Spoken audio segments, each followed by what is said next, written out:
तो दो प्रश्नों पर विशेष ध्यान आकर्षित किया उन्होंने मेरा। एक था कि ध्यान के संबंध में बात आई थी कि ध्यान करना चाहिए या नहीं। तो जो वहां संत थे जो उत्तर दे रहे थे, उन्होंने कहा बिल्कुल नहीं, ध्यान के चक्कर में ना पड़ो, ध्यान नहीं करना चाहिए, ध्यान में रहना चाहिए। प्रश्न पूछने वाले के मन में जिज्ञासा हुई कि आप इस पर क्या कहते हैं, ध्यान करना चाहिए कि ध्यान में रहना चाहिए। और दूसरा जो प्रश्न था आत्मा के संबंध में, जीव और आत्मा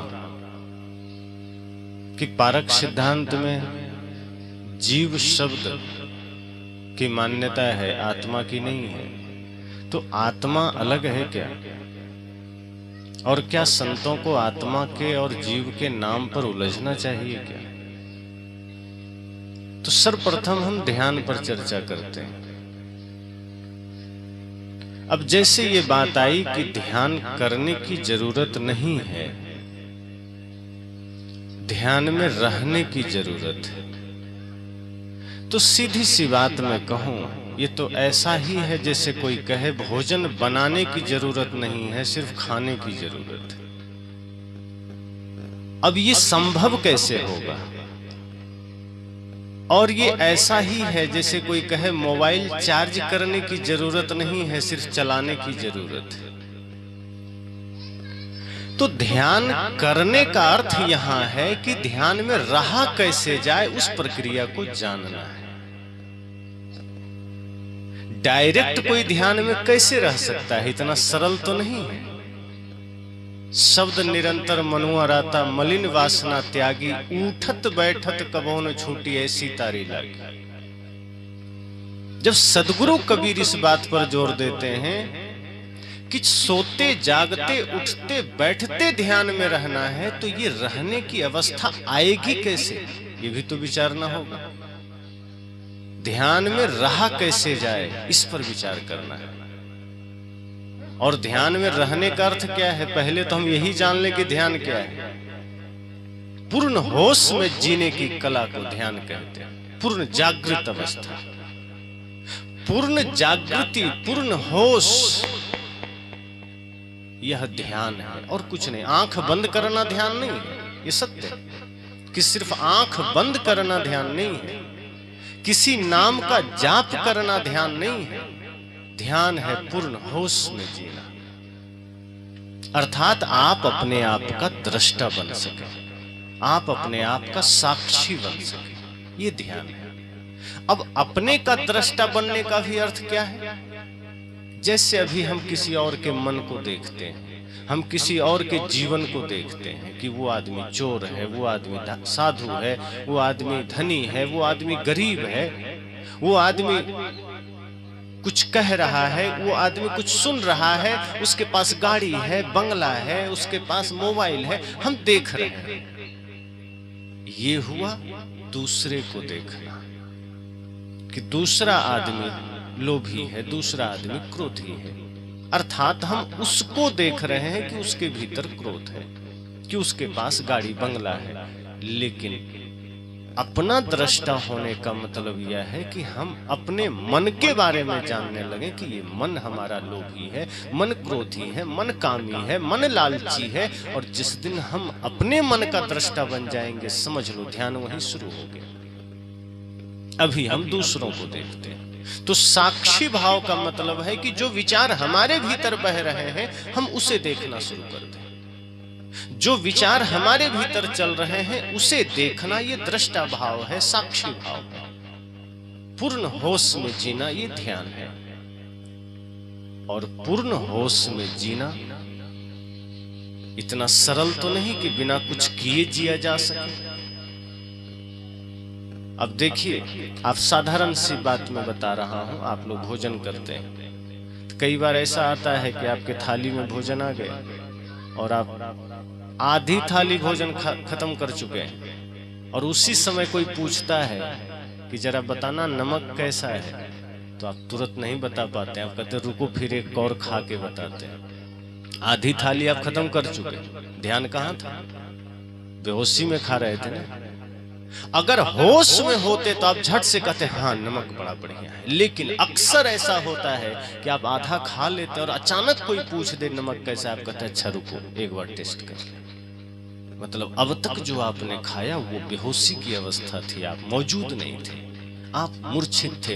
हाथ काम कर रहा था, मुख भी अपना काम कर रहा था, लेकिन चेतना वहां नहीं थी, आप वहां नहीं थे, इसलिए उसका स्वाद की सूचना आप तक नहीं पहुंची।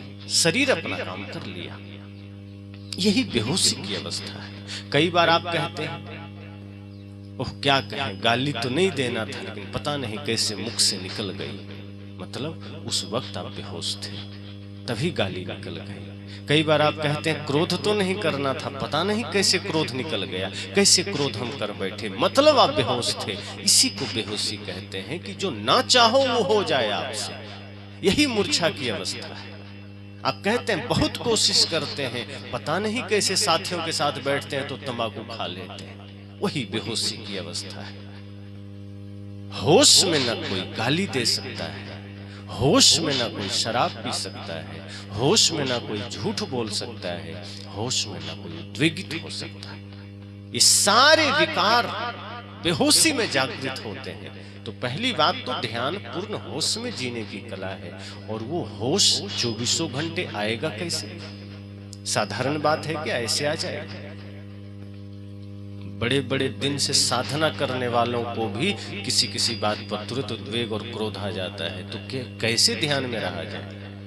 ध्यान में रहने की बात तो हुई, बात ठीक है, एकदम 100% ठीक है, पर ध्यान में रहा कैसे जाए? खाने की बात तो हो गई, ठीक है भोजन करना है, पर उसके लिए बनाना भी तो पड़ेगा। बिना बनाए भोजन खाओगे कैसे? ये तो कोई तो बना के देगा, अपने से नहीं बनाएंगे। इसी तरह से ध्यान में रहने के लिए ध्यान किया जाता है, कुछ देर अभ्यास किया जाता है, कुछ देर मन को रोकने का, कुछ देर मन को शांत करने का, एकाग्र करने की प्रक्रिया की जाती है, उसी को ध्यानाभ्यास कहते हैं। और वो अनिवार्य है, उसके बिना ध्यान में रहने के लिए कोई उपाय नहीं, ध्यान में रहने का कोई अर्थ नहीं। अब ये ऐसा भी है, अब चलो ध्यान छोड़ दो, सत्संग हम करते हैं, कोई कहे सत्संग करने की जरूरत नहीं है, जो सत्संग में रहने की जरूरत है। तो सत्संग करेंगे तब तो रहने की बात हमें पता चलेगी। इस सत्संग से ही तो हम जानेंगे कि हम सत्संग में कैसे रहें। सदगुरु कबीर जब कहते हैं जहाँ जहाँ डोलो सो परिक्रमा, जो कुछ करो सो पूजा, तो ये बात हमको कैसे पता चलेगी कि जहां जहां डोलूं सब परिक्रमा है, मंदिर की परिक्रमा की जरूरत नहीं है। आपका मन निर्मल हो जाए तो आप अपना खेत में जाओ, ये भी परिक्रमा हो जाएगा। लेकिन कैसे? यही बात तो सत्संग में हमें जानना है कि वो मन हमारा निर्मल कैसे होगा। कि झाड़ू लगाओ पूजा हो जाएगा, मंदिर में ही नहीं सड़क में भी, सड़क में झाड़ू लगाओ और पूजा बन जाए, ये बात तो सत्संग में ही। कि ध्यान में रहने की बात ठीक है, लेकिन रहने के लिए ध्यान करना पड़ता है, और उसी के लिए संतों ने कहा कि ध्यान प्रातः काल हो, दोपहर हो, शाम हो, जब अवसर लगे ध्यान में जरूर बैठिए। क्योंकि जब आप कुछ क्षण अपने लिए निकालते हैं, कुछ समय आप अपने लिए चुनते हैं, उसी समय में आप स्वयं का दृष्टा बनते हैं, आप खुद का निरीक्षण करते हैं। आप जैसे संसार का निरीक्षण करते हैं, संसार की समीक्षा करते हैं, कुछ समय जब आप अपने लिए बैठते हैं तब अपने मन की समीक्षा करते हैं, आप खुद को देखते हैं। और उसी में कुछ अभ्यास की बात आती है कि मन को कैसे रोकें, तो श्वास पर रोकने की बात है, या जो नाद सुनाई देता है उस पर रोकने की बात है, दृष्टि योग है, स्वर योग है, नाद योग है, या त्राटक ध्यान है, या किसी नाम में मन को लगाना है। ये सारे साधन हैं मन को रोकने के, मन को स्थिर करने के। और जब हम कुछ अभ्यास करते हैं, चाहे नाम जप के द्वारा हो, चाहे श्वास के द्वारा हो, चाहे दृष्टि योग के द्वारा हो, तो धीरे धीरे मन जो बहिर्मुख है वह अंतर्मुख होता है, और हम एकाग्रता को अनुभव करते हैं। और जब मन शांत होता है तो आत्मबल जागृत होता है। कि जब हम ध्यानाभ्यास करते हैं उससे मन एकाग्र होता है, मेमोरी पावर बढ़ता है, और फिर आत्मबल बढ़ता है। तो ध्यान का जब अभ्यास करेंगे तब रहने की विधि आप जानेंगे, तब ध्यान में जीने का विधि आपको पता चलेगा। वरना नहीं पता चलेगा। हम कहते रह जाएंगे ध्यान करना नहीं है, ध्यान में रहना है, तो रहना ही कैसे है भाई? कैसे रहोगे? कोई कहे नहीं घर बनाना नहीं है लेकिन घर में रहना है, ये तो एकदम उल्टी बात हुई। घर बनाओगे नहीं तो रहोगे तो जमीन पर ऐसे ही खुले आकाश में। तो रहने के लिए घर बनाना पड़ता है। ध्यान में रहने के लिए ध्यान की एक एक विधियों को जान करके उसमें उतरना पड़ेगा, तभी आप प्रवेश कर पाएंगे, तभी आप स्वयं को जान पाएंगे, तभी आप खुद से जुड़ पाएंगे। ध्यान ही है जो दुनिया से तोड़कर हमें खुद से जोड़ता है, अन्यथा संसार तो तैयार ही खड़ा है। अभी भजन आपने सुना ना, रंग दे प्रभु ज्ञान के रंग में काया, रंग न ले इस पापी मन को अपने रंग में माया। कहे प्रभु हे सदगुरु, इस मन को ज्ञान के रंग में रंग देना, ऐसा ना हो कि माया अपने रंग में रंग ले, क्योंकि माया तो चारों ओर खड़ी है, तैयार है। अगर गुरु जी आप देर कर दिए हम पर ज्ञान का रंग चढ़ाने में, तो माया तो तुरंत हम पर अपना क्रोध का, हिंसा का, व्यभिचार का रंग चढ़ा देगी और फिर हमारा जीवन बदरंग हो जाएगा। इसलिए गुरु जी आपसे प्रार्थना है कि आप हमें हम पर ध्यान का रंग चढ़ा दो, ज्ञान का रंग चढ़ा दो, क्योंकि ये ऐसा रंग है जो एक बार चढ़ गया तो ये उतरता नहीं है। इस संसार में बहुत प्रकार के रंग हैं, तमाम रंग हैं, ईर्ष्या के रंग, द्वेष के रंग, घृणा के रंग, नफरत के रंग, झूठ के, छल के, सब रंग ही तो हैं। तो मैंने कहा कि गुरु से प्रार्थना साधक करता है कि रंग दे प्रभु ज्ञान के रंग में काया, कि हे सदगुरु रंग दो, जल्दी रंग दो। ये संसार बड़ा बदरंग है, तमाम प्रकार के रंग हैं, हिंसा के, क्रोध के, छल के, लोभ के, ईर्ष्या के, झूठ के, तमाम रंग हैं। अगर आपने देरी किया तो न जाने कौन सा रंग हम पर चढ़ जाए, न जाने ये जीवन किस में चला जाए, हिंसा के मार्ग पर चला जाए, क्रोध के मार्ग पर चला जाए, झूठ के मार्ग पर चला जाए, स्वार्थ के मार्ग पर चला जाए। और जब स्वार्थ के मार्ग पर चला जाता है तो भाई भाई का दुश्मन बन जाता है।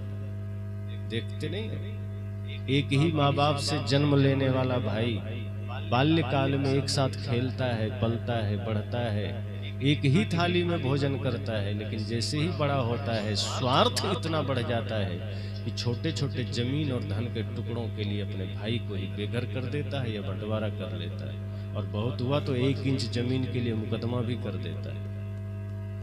सदगुरु कहते हैं कि चिंता मत करो, तुम निश्चिंत रहो, गुरु की शरण में बस आ जाओ।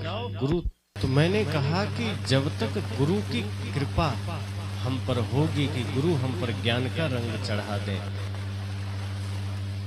जब तक गुरु का आशीर्वाद हमें मिलेगा कि गुरु हम पर ध्यान का रंग चढ़ा दे, तब तक ये समझना कि हमारे जीवन की बड़ी इम्तिहान है, परीक्षा है कि न जाने चारों ओर से कौन सा रंग हमें अपने रंग में लपेट ले जाए। इसलिए कहते हैं कि ध्यान, सत्संग ये अभ्यास की चीज है, ये भी अभ्यास की चीज है। अब जैसे यहाँ 2 घंटे आप बैठेंगे, 4 घंटे बैठेंगे, तभी तो जानेंगे कि बाकी के हम 20 घंटा जीवन में सत्संग कैसे उतारें। अब यहाँ कोई आए नहीं, सत्संग हो नहीं, और हम कह दें कि किसी को कहीं जाने की जरूरत नहीं है, 24 घंटा सत्संग में रहिए, तो कैसे जीवन में सत्संग आएगा? सत्संग ऐसे ही नहीं आ जाता है, सत्संग को लाना पड़ता है। मैं पिछले जहां मैं था कुबेरपुर में, मैंने कहा था कि कुमार्ग पर जाने के लिए मेहनत नहीं करनी पड़ती है, गलत मार्ग में जाने के लिए आपको ज्यादा इंतजाम नहीं करना पड़ता है। गलत मार्ग पर आप थोड़ा सा बेहोश हो जाइए, चले जाएंगे, आप थोड़ी सी भूल करिए, आप गलत में चले जाएंगे। लेकिन सत्य के मार्ग पर आने के लिए बहुत मेहनत करनी पड़ती है, बहुत इंतजाम करना पड़ता है। इसी तरह से ध्यान जीवन का प्राण है, ध्यान रखना। कोई भी विद्यार्थी यहाँ बैठे कि बिना अनुभव के, बिना अभ्यास के ध्यान में रहने का कोई उपाय नहीं। अगर बिना अभ्यास के ध्यान में रहा जा सकता तो पूरा देश दुनिया ध्यानी हो जाता। ये सरल नहीं है, कठिन है। इसलिए तो ध्यान अभ्यास की बात है, इसलिए तो ध्यान में उतरने के लिए बात कही जाती है कि हम कैसे ध्यान को जाने। तो कई लोग हैं कहते हैं ध्यान में आंख बंद करके बैठ जाए, कितनी देर बैठे, कब तक करें। एक संत एक जगह बोल रहे थे कि कम से कम 3-4 घंटे तो ध्यान में बैठना ही चाहिए। अब वो अलग बात है कि हम कितनी देर बैठ पाते हैं। हम 10 मिनट ही बैठे, लेकिन उस 10 मिनट में हम ध्यान में उतर सके, जान सके, मन को एकाग्र कर सके। ऐसा नहीं कि आंख बंद कर ली और कल्पना कर रहे हैं। आंख तो बंद है और मन कहीं और जा रहा है, बाजार में जा रहा है, संसार में जा रहा है, फिर वो ध्यान नहीं हुआ। ध्यान का मतलब है पल पल जागृति, पल पल होश। आप आंख बंद भी कर लें तो आंख बंद की स्थिति में भी होश में रहें कि मन हल्का सा भी आपको चकमा देकर निकल न जाए। कई बार आप ध्यान अभ्यास जो लोग करते होंगे, अनुभव होगा कि जब आप ध्यान में बैठते हैं तो कुछ देर बाद पता चलता है मन तो कहीं और ही घूम रहा है, फिर आप जागृत होते हैं, फिर आप लौटते हैं। ये जागृति क्षण क्षण में करनी पड़ेगी, क्षण क्षण होश में आना पड़ेगा, और उसी के लिए ध्यान है। तो अभ्यास करेंगे तब ध्यान में रहा जा सकता है, बिना अभ्यास के कोई उपाय नहीं। इसलिए आप सब भी ध्यान का अभ्यास करिए, और ध्यान अभ्यास आप योग के द्वारा भी कर सकते हैं। जैसे सुबह आप योग प्राणायाम अगर करते हैं, तो अगर प्राणायाम की क्रिया कर रहे हैं तो प्राणायाम आप नेत्र बंद करके करिए, और जब श्वास की क्रिया को ही प्राणायाम कहते हैं, चाहे कपालभाति हो, अनुलोम विलोम हो, भस्त्रिका हो, चाहे उज्जयी हो, चाहे तो उद्गीत हो, ये जो कोई भी प्राणायाम है आप उस क्रिया में श्वास पर मन को ठहरा के करिए, नेत्र बंद रखिए और पूरी चेतना, पूरी एकाग्रता आप श्वास पर ठहराइए। आप देखेंगे कि प्राणायाम करते करते आपका ध्यान हो जाएगा, साथ साथ हो जाएगा, और वही ध्यान अभ्यास, वही प्राणायाम का अभ्यास आपको बाकी के समय में, बाकी के जीवन में आपको मौका देगा। आप शांत रह सकें, आप जागृत होकर जी सके। फिर आप जब ध्यान से उठेंगे और वास्तव में ध्यान की गहराई में उतर के उठेंगे, तब वही माहौल, वही लोग, वही समाज होंगे, लेकिन फिर आपका मन व्यथित नहीं होगा, उद्वेगित नहीं होगा। फिर कोई गाली भी दे देगा, फिर आपको कोई झूठ, आपसे आपकी कोई निंदा भी कर देगा, आपका मन व्यथित नहीं होगा। तो ध्यान अभ्यास इसलिए जरूरी है। अब दूसरी बात आई थी आत्मा की और जीव की। तो आत्मा शब्द पर वहां मैंने थोड़ा देखा, ज्यादा नहीं देख पाया, विवाद हो गया।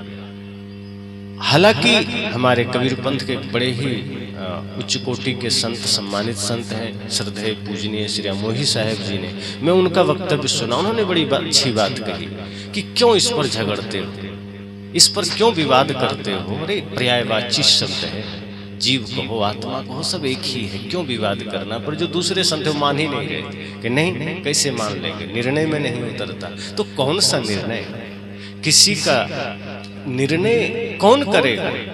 एक संत निर्णय दे रहे हैं, कह रहे हैं, उस निर्णय को नहीं मानना तो क्या निर्णय, कौन सा कसौटी भी तो कुछ होनी चाहिए। अब जैसी बात ये आ रही थी कि जीव सही है कि आत्मा। अब आप मनुष्य हैं, कोई आपको आदमी कह दे, कोई आपको प्राणी कह दे, कोई इंग्लिश में मैन कह दे, तो क्या सही है। अरे जिसको जो भाषा में समझ में आवे वही सही है। ऐसा थोड़े है कि आदमी कहेंगे तो आप ठीक है, मनुष्य कह दिए तो गलत हो गया। इसी तरह से जीव भी वही है, शिव भी वही है, आत्मा भी वही है। और सदगुरु कबीर तो न जाने कितने जगह आत्म शब्द का प्रयोग किया है कि आत्म राम पलक में बिन से रुधिर की नदी बहाई। वो आत्मा किसके लिए है? आत्म राम चेतना के लिए ही तो है। तो किसी ने आत्मा को ब्रह्म कह दिया तो हमें ये दिक्कत हो गई कि नहीं, आत्मा को हम फिर प्रयोग नहीं करेंगे। फिर तो वही बात आ गई, लकीर का फकीर। मान लो किसी ने राम को परब्रह्म परमात्मा कहा, पर सदगुरु कबीर ने तो राम शब्द का प्रयोग किया है ना। लेकिन सदगुरु कबीर ने अपने अर्थ में किया है कि नहीं, रमन्ते योगिनः यस्मिन् इति राम। उन्होंने ये नहीं कहा कि मैं अयोध्याधीश राम की बात कर रहा हूँ, क्योंकि जो अयोध्या में श्री राम है उनके घट में भी वही राम बैठा है, वही चेतन आत्मा बैठा है। और उसी राम की बात मैं करता हूँ जिसमें योगी जन रमन करते हैं। रमन्ते योगिनः यस्मिन् इति राम, जिसमें योगी रमन करते हैं वो राम कौन है? वही आत्मा राम है। वही चेतना राम है। इसी तरह सदगुरु कबीर ने हरि शब्द का भी प्रयोग किया, पर उन्होंने अपना अर्थ दिया, जो हमारे अवगुण का हरण करे वो हरि है, तो क्या हम उसको नकार दें? इसी तरह सदगुरु कबीर ने आत्मा शब्द का प्रयोग किया कि ये जीव ही आत्मा है, ये जीव ही शिव है, ये चेतन ही आत्मा है, आत्मा ही जीव है। विवाद की बात ही नहीं है। जो जिस शब्द में, जो जिस भाषा में समझे उनको समझा देना है। हमें शब्दों में उलझने के बजाय यह जानना है कि ठीक है, मैं जीव ही सही, आत्मा ही सही, चेतन ही सही, हमारा उद्देश्य क्या है। मान लो हम जीव ही हैं, तो हमें शिव कैसे बनना है, हमें तो ये जानना है। हम आत्मा ही सही, तो हम परमात्मा कैसे बने, हमें तो ये जानना है। अब जैसे विवाद होता है ना, सदगुरु कबीर इस धरती पर आकाश से आए या माता पिता से जन्म लिए, इस पर भी विवाद है। तो हमारे कुछ संत इसमें लड़ लेते हैं कि नहीं वो तो माता पिता से जन्म लिए, अब कुछ इसलिए लड़ लेते हैं कि नहीं वो तो आकाश से आए। कुछ कहते हैं गगन मंडल से उतरे सदगुरु सत्य कबीर, अन्न आहार करता नहीं ताका नाम कबीर। कुछ कहते हैं कि नहीं, माता पिता के बिना कोई जन्म नहीं ले सकता। तो पारक सिद्धांत ये मानता है कि माँ बाप से जन्म लिए, और हमारे कबीर पंथ की ही परंपरा में धनी धर्मदास साहब के जो मानने वाले हैं वो कहते हैं कि नहीं, सदगुरु कबीर आकाश से आए। तो एक बार मेरे सामने ये प्रश्न आया, और दोनों लोग बैठे थे, पारक समाज से भी थे, वो भी थे। तो कहा कि आपका क्या मत है। हमने कहा ये बताओ, मैं अभी यहाँ आया तो मैं ट्रेन से आया कि बस से आया? आपको इसमें उत्सुकता है कि मैं किस लिए आया, इसमें उत्सुकता है। आप जितने लोग बैठे हैं, आपको किस में उत्सुकता है? आप में से किसी लोग ने तो मुझसे नहीं पूछा कि आप कैसे आए। मैं क्यों आया, आपके लिए ये महत्वपूर्ण है।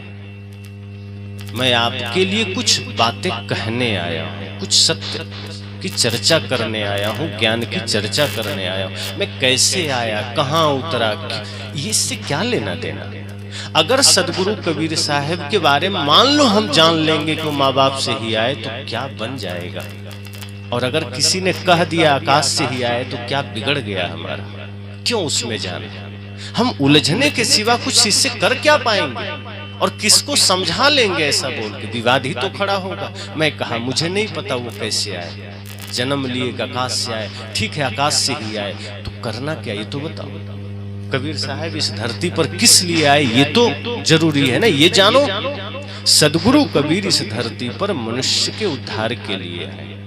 वो जब इस धरा पर आए तो अंधविश्वास चारों ओर था, चमत्कार चारों ओर था, जातिवाद था, संप्रदायवाद था, छुआछूत है, नारियों का सम्मान नहीं था, ये माताओं को ये अधिकार तक नहीं था कि ये पढ़ सकती हैं। सदगुरु कबीर जिस वक्त इस धरा पर आए, तब ये माताएं मंदिर नहीं जा सकती हैं, पढ़ नहीं सकती हैं। सदगुरु कबीर वो काम किए कि इनको भी अधिकार दिए कि नहीं, तुम भी वही हो जो हम हैं, तत्वमसि, तुम भी वही हो। नारी पुरुष में कोई फर्क नहीं है। तो सदगुरु कबीर साहब तो संपूर्ण मानवता को एक करने के लिए आए, सबको परमात्मा बनाने के लिए आए, सबको शांति का मार्ग देने के लिए आए। हमें ये जानना है वो कैसे आए, इस पर क्यों उलझना। सब तो एक ही है। धनी धर्मदास साहब के शिष्य हो कि चाहे सुरती गोपाल साहब के शिष्य हो कि चाहे जागू साहब के शिष्य हो, है तो सब सदगुरु कबीर के ही मानने वाले। फिर झगड़ा किस बात का। कोई राम के ही भक्त हैं, कोई कृष्ण के ही भक्त हैं तो सब वही जिसमें परमात्मा बैठा है। फिर किसी से विवाद क्यों। कोई बुद्ध को मानने वाले हैं तो सब मनुष्य ही। कोई नानक को मानने वाले हैं, कोई महावीर को मानने वाले हैं, कोई शिव को मानने वाले हैं, तो झगड़ा क्यों करना भाई। हमें तो प्रेम बांटना है, सबको गले लगाना है। सदगुरु कबीर तो कहते हैं सब घट मेरो साइया सुनी सेज न कोई, बलिहारी हुआ घट की जागट प्रगट हो। जब सब घट में मेरा परमात्मा बैठा है तो झगड़ा किससे कर रहे हो बताओ तो जरा। जब सबके हृदय में मेरा परमात्मा बैठा है, स्त्री या पुरुष कोई भी हो, तो विवाद किससे कर रहे हो। परमात्मा से ही तो कर रहे हो। सामने वाला नहीं समझ रहा, तुम तो समझ जाओ। अब रास्ते में चल रहे हैं, मान लो कहीं कुत्ता भौंक दिया, तो क्या खड़ा होकर भौंकोगे तुम? तो फिर तुम में और उसमें फर्क क्या रहा। तुम अपनी मनुष्यता का परिचय तो दो वहां, तुम आदमी होने की पहचान तो दो, तुम संत होने की पहचान तो दो। ताकि वो भी आदमी बन सके, ताकि वो भी मनुष्य बन सके, ताकि उसे भी मौका लगे कि नहीं, मैं जिस व्यक्ति के लिए कुछ बोल रहा हूं वो व्यक्ति साधारण नहीं, उसके भीतर तो ज्ञान, वैराग्य, सत्य, निष्ठा का भंडार है, और क्यों ना हम इसके सामने हम भी नतमस्तक हो जाएं, कुछ हमें भी प्रसाद मिल जाए। तो आपको अपनी पहचान अपने व्यवहार से देना है, विचार से देना है। इसलिए इस बात पर झगड़ा ठीक नहीं कि वो कैसे आए। इसी तरह से जीव है कि आत्मा है कि शिव है, क्यों झगड़ना। ये जीव कहो शिव कहो, आपके भीतर आत्मा है, जीव है, आप जिंदा हैं, ये सबसे बड़ा प्रमाण है, और कोई प्रमाण नहीं। आंखें देख रही, कान सुन रहे हैं, हाथ हिल रहे हैं। अब इसमें इस शक्ति को कोई भी नाम दे दो, चेतना नाम दे दो, आत्मा नाम दे दो, जीव नाम दे दो, ब्रह्म नाम दे दो। ब्रह्म भी इसको कहा, जीव को ब्रह्म भी कहा, तो गलत क्या कहा। जब बाहर कोई ब्रह्म नहीं है तो जीव ही तो ब्रह्म है। इस बात को वेद के ऋषि भी तो कहते हैं, अहं ब्रह्मास्मि। किसके लिए कहा? मैं ही ब्रह्म हूं, दूसरे के लिए तो नहीं कहा। और फिर आप जैसे लोगों ने पूछा कि हम सब कौन हैं, तो वेद के ऋषि ने तुरंत कहा तत्त्वमसि, तुम भी वही हो, कोई फर्क नहीं, मैं ब्रह्म हूं, तुम भी ब्रह्म हो। तो ब्रह्म तो जीव को ही कहा, फिर ब्रह्म से भी क्यों एलर्जी होना, फिर आत्मा से क्यों एलर्जी होना। अब कृष्ण तो गीता में कहते हैं ईश्वरः सर्वभूतानां हृदय से अर्जुन तिष्ठति, वो तो ईश्वर कहते हैं। सोचो, और 2 कदम आगे बढ़कर कहते हैं, वो तो जीव को ईश्वर कह रहे हैं कि वह ईश्वर सबके हृदय में बैठा है, तो क्यों उससे एलर्जी करना। वस्तुतः सद्गुरु कबीर का चिंतन इतना विराट है कि उसे एक एक शब्दों में नहीं बटोरा जा सकता, बांधा नहीं जा सकता। अब 2-3 बातें मैं कहूंगा, गौर से सुनना। जैसे लोग कहते हैं कि मंदिर गलत है, पूजा गलत है, व्रत गलत है। सद्गुरु कबीर ने कहीं नहीं कहा गलत है, उन्होंने कहा सिर्फ मान्यता गलत है।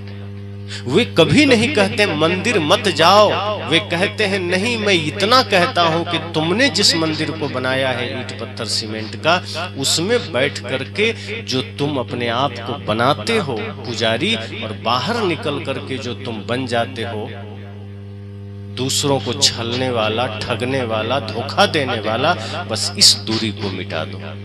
तुम उस 4 दीवारी के अंदर तो बड़े भक्त हो जाते हो, लेकिन बाहर जब तुम निकलते हो लोगों के बीच में, प्राणियों के बीच में, तब तुम हिंसा में जीते हो, क्रोध में जीते हो, कपट में जीते हो। बस मैं इतना चाहता हूं कि तुम इस पूरे विश्व को मंदिर बना सको। वो मंदिर के विरोध में नहीं है, वो कहते हैं मंदिर तो पूरे धरती को बना लो, क्या हर्ज है। वो तो कहते हैं घर को ही मंदिर बनाओ, घर ही मंदिर बन सके, ये पूरा विश्व मंदिर बन सके, ये सद्गुरु कबीर कहते हैं। उस छोटे मंदिर से मुक्त करके बड़े मंदिर में आपको लाना चाहते हैं, मंदिर से अलग नहीं करना चाहते। इसी तरह से वे कहते हैं क्या ये आधे घंटे की पूजा कर रहे हो, अपने कर्म को क्यों ना पूजा बना लो कि तुम जो करो वो पूजा बन जाए। ये क्या एक आध दिन तुम उपवास और व्रत करते हो, ये क्या तुम सोमवार और एकादशी का व्रत करके टाइम पास करते हो। क्यों ना सत्य को धारण कर लो कि 24 घंटे व्रत हो जाए, क्यों ना प्रेम को धारण कर लो कि पूरा जीवन व्रत बन जाए। वे तो कहते हैं संपूर्ण जीवन को ही व्रत बना लो, ये एक आध दिन के लिए व्रत क्या करना। और उस व्रत से कुछ होना चाहना भी नहीं। एकादशी को भूखे रह लोगे क्या हो जाएगा, थोड़ा पेट ठीक हो जाएगा और इससे ज्यादा कुछ नहीं। लेकिन अगर सत्य के मार्ग पर चलते हो तो इससे बड़ा कोई व्रत नहीं। और एकादशी व्रत का तो अर्थ भी है 5 ज्ञानेंद्रियां, 5 कर्मेंद्रियां, एक मन, इन्हें 11 को वश में करना एकादशी है, भूखे रहना एकादशी नहीं। तो सद्गुरु कबीर आपको व्रत से भी मुक्त नहीं करते हैं, बल्कि विराट व्रत से आपको जोड़ते हैं। वो आपको मंदिर से मुक्त नहीं करते हैं, आपको पूरे विराट मंदिर से जोड़ते हैं। आपको पूजा से मुक्त नहीं करते हैं, आपको पूरे कर्म को पूजा बनाने का मंत्र देते हैं। तो सद्गुरु कबीर का जो दर्शन है, विज्ञान है, बहुत विराट है। उसको थोड़े थोड़े शब्दों में बांट देना, सिमट देना, शब्दों पर उलझ जाना, ये सद्गुरु कबीर को न समझना है। अगर सद्गुरु कबीर को आप समझेंगे तो उनके भीतर की करुणा को आप देख पाएंगे, उनके भीतर के प्रेम को आप देख पाएंगे। वो बंधन पसंद नहीं करते हैं, वो किसी भी चीज का बंधन स्वीकार नहीं करते। अगर आप उन्हें किसी एक शब्द में बांधना चाहते हैं तो फिर आप कबीर को नहीं जानते। अगर सदगुरु कबीर एक सांप्रदायिक व्यक्ति होते तो वो कभी ना कहते सब घट मेरो साईं, फिर वो कहते कबीरपंथी के घट में मेरा साईं बैठा है। वो नहीं कहते कि प्राणी मात्र के भीतर मेरा परमात्मा बैठा है। फिर वो ये कहते कि मैं रोवो कबीरपंथी के लिए, वो ये नहीं कहते कि मैं रोवो जगत को मोको रोवे न को। वो संपूर्ण सृष्टि के लिए पीड़ित है। आपकी पीड़ा से उनको पीड़ा है, आपकी अशांति से उनको अशांति है, अपना कोई दुख नहीं है। वे कहते हैं मैं एक एक प्राणियों को देखता हूं तो मुझे पीड़ा होती है क्योंकि दुख में देखता हूं। सदगुरु कबीर जैसे विराट संत की करुणा देखो। जहां कोई कहता है गाय मत मारो, कोई कहता है सुअर मत मारो, सदगुरु कबीर की करुणा देखो। कहते हैं जीव मत मारो बापूरा, सबका एक ही प्राण। वे कहते हैं जीव मात्र पर दया करो, चींटी को भी क्यों मारना। ठीक है, गाय उपयोगी है, गाय में सारे गुण हैं, उसका दर्जा ऊंचा है, उसकी रक्षा करो, मातृत्व के रूप में देखो, क्योंकि उसका दूध से हमारा लालन पालन होता है। लेकिन इसका मतलब मुर्गी ने तुम्हारा क्या बिगाड़ा, उसका गला क्यों काटते हो? बकरी ने क्या बिगाड़ा, उसका गला क्यों काटते हो? गाय की रक्षा करो, बकरी की भी करो, मुर्गी की भी करो, मछली की भी करो। तो सदगुरु कबीर तो प्राणी मात्र पर दया की बात करते हैं। सदगुरु कबीर का धर्म भी विराट है, वो बंधा हुआ नहीं है। उनका दर्शन विराट है, बंधा हुआ नहीं है। उनके एक एक शब्द को विचारना। तो जब वो आत्मा की भी बात करते हैं तो वो संकुचितता में नहीं करते हैं, वो विराट रूप में करते हैं कि जितना भी सृष्टि में प्राणी है, चाहे आदमी हो, चाहे वो कीट पतंगे हो, चाहे बैल घोड़ा हाथी हो, सांप छुछुंदर कुछ भी हो, सबके भीतर जो चेतना है उसको ही सदगुरु कबीर ने राम कहा, आत्मा कहा। फिर विवाद क्यों करना? राम कहो, ब्रह्म कहो, आत्मा कहो। अच्छा आप देखना, शब्द का भेद कई जगह हो जाता है। अब जैसे सदगुरु कबीर ने हृदय वसे तेहि राम न जाना कहा कि हृदय में राम बैठा है, वहां आत्मा नहीं कहा, जीव नहीं कहा, उन्होंने हृदय के लिए राम कहा कि राम बैठा है। अब इसमें क्या झगड़ा कर रहे हैं? अब किसी ने तुलसीदास से पूछा कि आप क्या कहते हैं, तो वे कहते हैं प्रकृति पार प्रभु सब उर्वासी। उन्होंने प्रभु कहा, उसी आत्मा को सदगुरु कबीर ने राम कहा, तुलसीदास जी ने प्रभु कहा। अब राम का अर्थ मैंने बताया, रमन्ते योगिनः यस्मिन्निति राम, वो राम चेतन आत्मा राम है। अब प्रभु का क्या अर्थ है? प्रा उपसर्ग है, भू सत्तायाम धातु है। दोनों जब मिलता है तो इसका अर्थ हो जाता है सर्वोत्कृष्ट सत्ता। तो लोगों ने कहा कि बाबा वो रहता कहाँ है? तो सब उर्वासी। सदगुरु कबीर ने हृदय कहा, गोस्वामी जी ने क्या कहा? उर मतलब भी हृदय होता है। तो कंफ्यूजन मिटा दिया उन्होंने कि नहीं, ये मत समझना को कहीं आकाश में रहता है। प्रकृति पार प्रभु सब उर्वासी, उर में ही रहता है, हृदय में ही रहता है। अभी मैंने कहा यही बात कृष्ण से अर्जुन ने कहा कि प्रभु आप ईश्वर की बात बहुत करते हैं, ईश्वर क्या है? कृष्ण ने कहा जिसमें सारे ऐश्वर्य निवास करते हैं वो ईश्वर है। तो अर्जुन ने कहा रहता कहाँ है? हृदय। तो हृदय से अर्जुन तिष्ठति, हृदय में रहता है, तुम्हें पता नहीं? तो उन्होंने भी यही बात कही।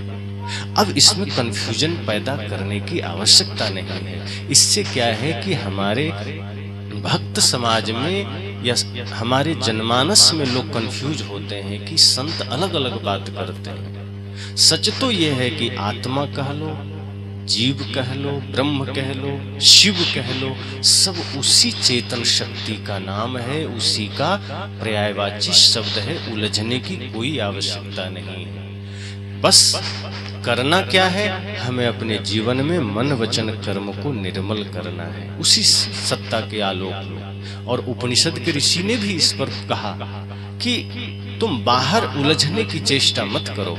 ये मत देखो कि बाहर कौन शक्ति है, क्या है, कैसा है। बस ये देखो कि आंखें जिसे नहीं देखती बल्कि जिसकी सत्ता में आंख देखती है, कान जिसे नहीं सुनते बल्कि जिसकी सत्ता में कान सुनते हैं, उसे तू ब्रह्म जान। अर्थात जिसकी सत्ता में ये आंख देख रही है, तो किसकी सत्ता में देख रही? भीतर वही परमात्मा है ना, वही आत्मा है।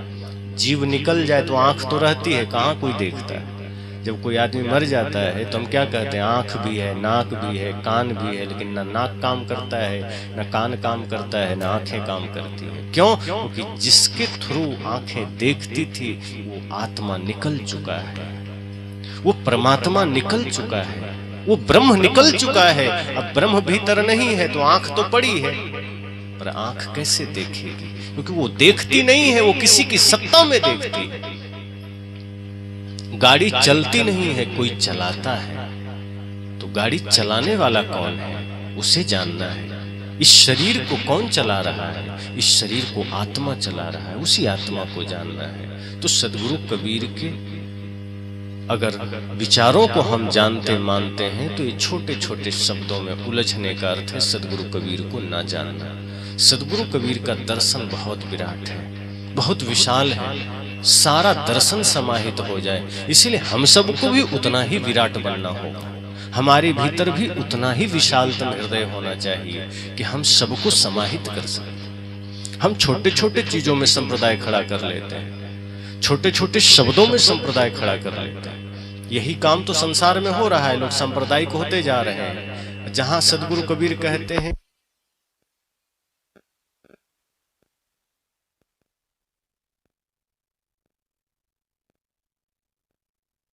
कबीर का दर्शन बड़ा विराट है, और बल्कि हमें तो यह देखना है कि जो वर्तमान जीवन मिला है इसको हम कैसे सुंदर बना सकें, कैसे बेहतर कर सकें।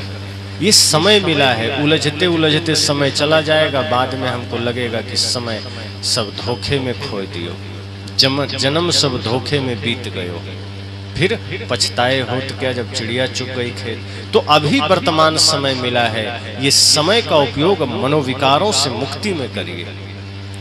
दुनिया भर के शब्दों के जंजाल में पड़ने से अच्छा, मैंने कहा था ना प्रथम दिन कि रामपाल जी के एक शिष्य जब बताए मुझे कि क्या क्या शब्द और क्या क्या नाम देकर उलझाया जाता है, तो मैंने उन्हें भी कहा कि शब्दों के जाल में पड़ने की आवश्यकता नहीं है। शब्दों का जाल बड़ा भयंकर है, पड़ गए तो मन की गंदगी तो नहीं मिटेगी, दुनिया भर के सारे रिश्ते नाते खराब कर लोगे, जीवन खराब कर लोगे, और समय मिट जाएगा। इसलिए अगर तैरना सीखना है तो किताब पढ़ना नहीं पड़ता है, नदी में छलांग लगाने की जरूरत है, और छलांग लगा दो तैरना सीख जाओगे। अगर किताब पढ़ करके सोचोगे तैरना सीख लेंगे तो किताब पढ़ के पीएचडी भी कर लोगे और पानी में जाओगे डूब जाओगे। इसी तरह से अगर सुख से जीना है, परिवार को स्वर्ग बना के जीना है, तो शब्दों के जाल में जाने की जरूरत नहीं है। सिर्फ अपने अपने मन को पवित्र कर लो ध्यान सत्संग के द्वारा, आपका सब पढ़ा हुआ हो गया, फिर आपका घर मंदिर बन जाएगा। अगर सास बहू, पति पत्नी, भाई भाई, बेटा बेटी, मित्र मित्र सब एक दूसरे के मन के साथ जो निर्मलता का व्यवहार है एक दूसरे के साथ करने लग जाएं, वो घर स्वर्ग बन जाता है, वही घर आनंददायी बन जाता है। तो मैंने कहा शब्द में उलझना नहीं है, शब्द से अपने जीवन के उलझन को मिटाना है।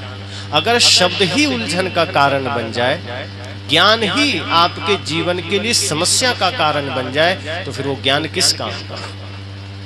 आपने बिल्ली पाला था कि चूहा बहुत हो गया, चूहा को खाने के लिए, आज बिल्ली ही तांडव शुरू कर दे कि दूध खा जाए, दूध पी जाए, या भोजन खा जाए, या फिर आपके जहां तहां कुछ कपड़े नोच नाच दे, तो आप क्या करोगे? बिल्ली को तो आपने रखा था कि चूहा का तांडव बढ़ गया, अब बिल्ली ही तांडव का कारण बन जाए। इसी तरह कुत्ता रखे थे कि कोई घर में न घुस जाए, और कुत्ता ही घर में घुस के सारा आपका भोजन जूठा कर दे, तब क्या करोगे? इसी तरह जो ज्ञान, जो सत्संग आपके जीवन को निर्विकार बनाने के लिए है, अगर वही मन में झगड़ा पैदा कर दे, वही आपके जीवन में समस्या पैदा कर दे, तो उसको भी लात मार के हट जाना। ज्ञान वो जरूरी है जो आपको निर्विकार बना सके, जो आपको निर्भर बना सके। शब्द वो चाहिए जो आपको निःशब्द कर सके। ग्रंथ वो चाहिए जो आपके मन को निर्ग्रंथ कर सके।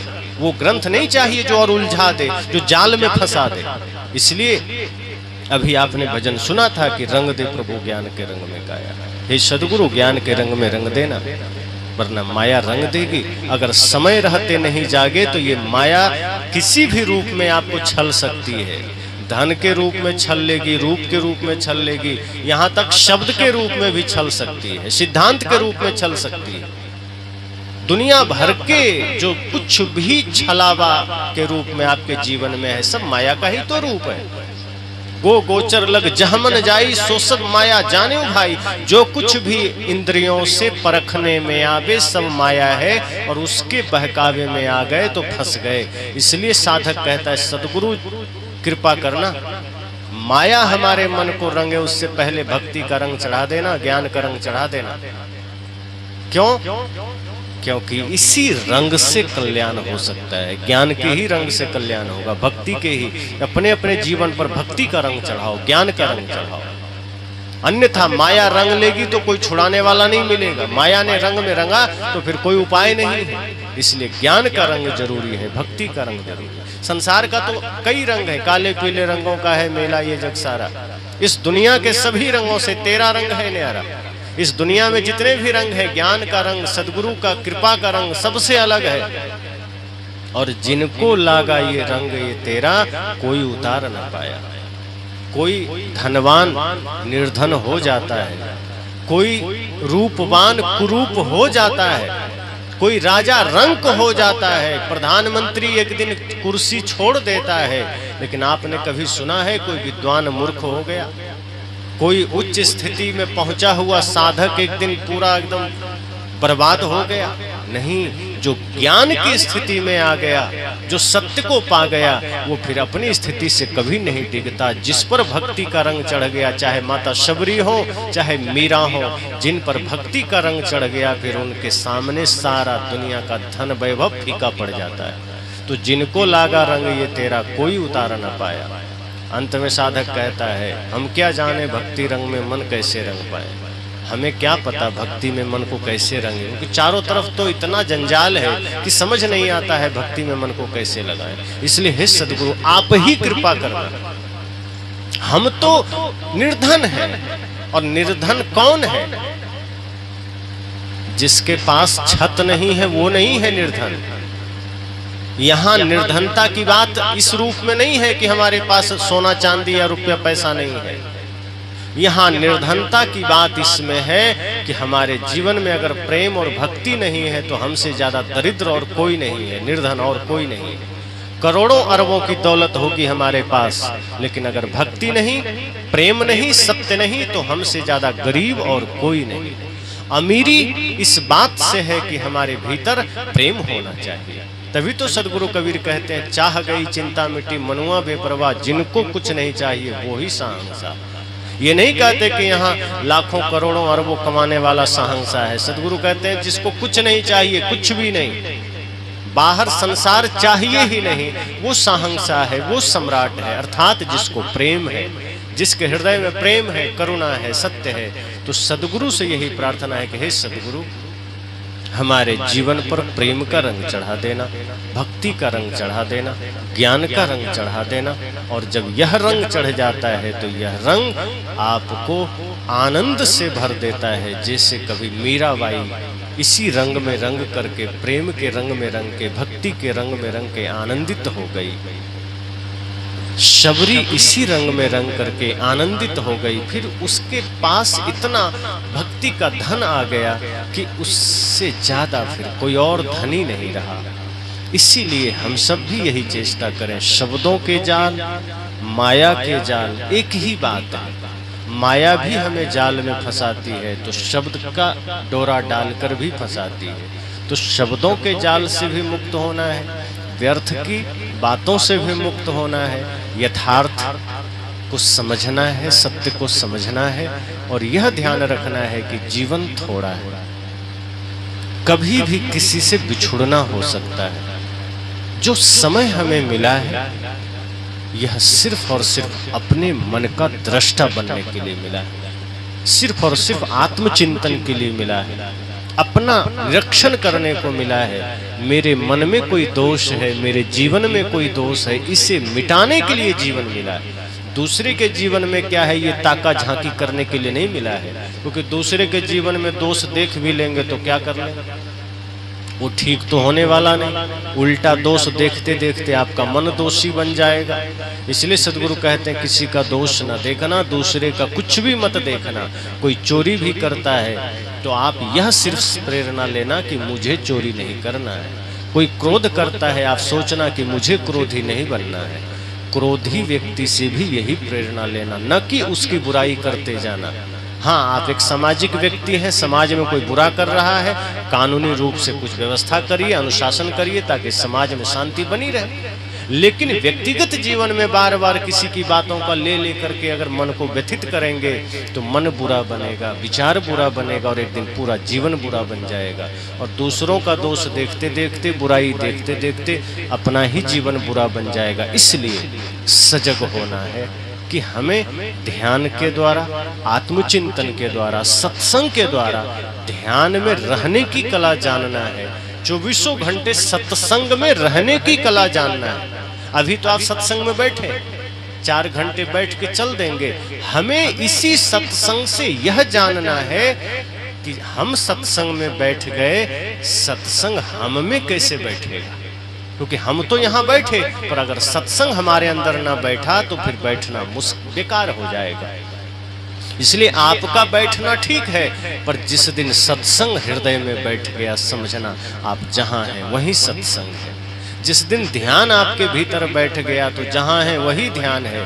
लेकिन ऐसा तब होता है जब ध्यान बैठे तो पहले, तो ध्यान बैठा नहीं, सत्संग बैठा नहीं और हम सोचे कि नहीं हमें पहले ही ध्यान में बैठ जाना है, हमें पहले ही सत्संग में हो जाना है। संभव नहीं। तो ध्यान इसलिए जरूरी है, सत्संग इसलिए जरूरी है। सदगुरु कबीर कहते हैं ना, नित्य खरसान लोह गुण छूटे, नित्य की गोष्ठी माया मोह टूटे। ये जरूरी है, प्रतिदिन जरूरी है। आत्मचिंतन जरूरी है, ध्यान जरूरी है, अपना निरीक्षण जरूरी है, दूसरे का नहीं। मैं बार बार कह रहा हूँ, दृष्टा अपना बनिए, दूसरे का नहीं। यही ध्यान है। साक्षी भाव सदगुरु कबीर कहते हैं, साखी आंखी ज्ञान की समझ देखो मनमाए, बिन साखी संसार के झगड़ा छूटत ना। ये साखी क्या है? वही साक्षी भाव है, दूसरा कुछ नहीं।